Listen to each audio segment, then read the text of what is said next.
Assalamualaikum warahmatullahi wabarakatuh. Di sini saya akan menjelaskan organisasi Muhammadiyah sebagai multi aspek. Sebelumnya saya akan menjelaskan pengertian multi aspek. Multi aspek adalah berarti berbagai dimensi, berbagai aspek, dan berbagai lapang. Dengan demikian, Muhammadiyah sebagai gerakan multi aspek merupakan gerakan yang dapat memberikan solusi di setiap permasalahan di berbagai aspek.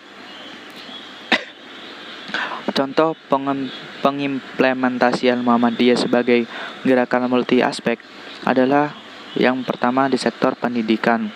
Sejak Muhammadiyah didirikan, organisasi ini merupakan sebagai lembaga pendidikan. Karena pada zaman penjajahan dahulu di Indonesia sangatlah sulit untuk mendapatkan pendidikan yang dapat kesempatan sekolah hanya anak-anak dari seorang ningrat. Sehingga selain itu maka tidak boleh mendapatkan pendidikan.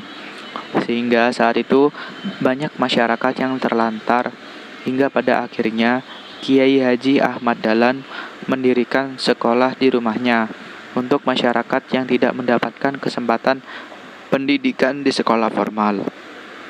Sekolah ini berbasis sekolah keislaman atau sekolah keagamaan. Semakin berkembangnya waktu, banyak lembaga pendidikan formal yang dinaungi oleh Muhammadiyah. Itulah contoh di dalam aspek pendidikan. Selanjutnya yang kedua yaitu bidang sosial. Semua pakar di Indonesia telah sepakat dan mengakui bahwa Muhammadiyah adalah lembaga sosial. Muhammadiyah menjadi transformer dari teks-teks dalam Al-Quran, terutama pada surat Al-Ma'un, menjadi praksis atau tindakan real atau tindakan nyata. Jadi Muhammadiyah menangkap problem masyarakat, kemudian memberikan solusi sebagai gerakan Islam. Itulah salah satu contoh gerakan Muhammadiyah dalam bidang sosial. Selanjutnya yang ketiga yaitu aspek pemberdayaan.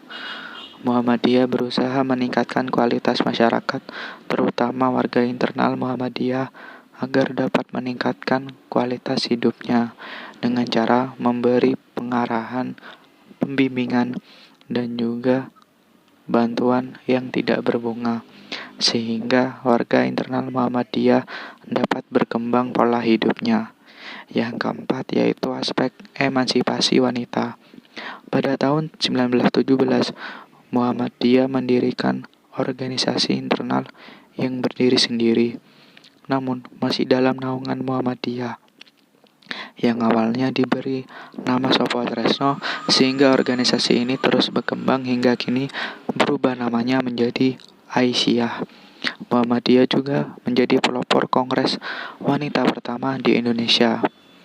Yang kelima adalah aspek kesehatan. Muhammadiyah merupakan garda terdepan dalam meningkatkan kualitas kesehatan masyarakat di negara Indonesia, seperti halnya dalam penanganan pandemi COVID-19. Muhammadiyah tidak pernah berhenti dalam membantu pemerintah untuk menangani pandemi ini. Bahkan dana yang dikeluarkan oleh Muhammadiyah lebih besar dibanding yang digelontorkan oleh pemerintah negara Indonesia itu sendiri. Sehingga dapat diketahui bersama betapa besarnya komitmen Muhammadiyah ini di dalam aspek kesehatan, terutama pada masa pandemi ini. Itulah beberapa aspek yang menjadi bukti bahwa Persyarikatan Muhammadiyah disebut sebagai gerakan multi aspek. Sudah banyak bukti bahwa Muhammadiyah telah berkomitmen dalam memberikan solusi di setiap permasalahan-permasalahan, dan Muhammadiyah akan selalu berkomitmen sampai kapanpun untuk Indonesia tanpa imbalan sedikit pun. Itulah materi yang berkaitan Muhammadiyah sebagai multi aspek. Bila ada salah kata dari saya, mohon maaf. Sekian dari saya. Wassalamualaikum warahmatullahi wabarakatuh.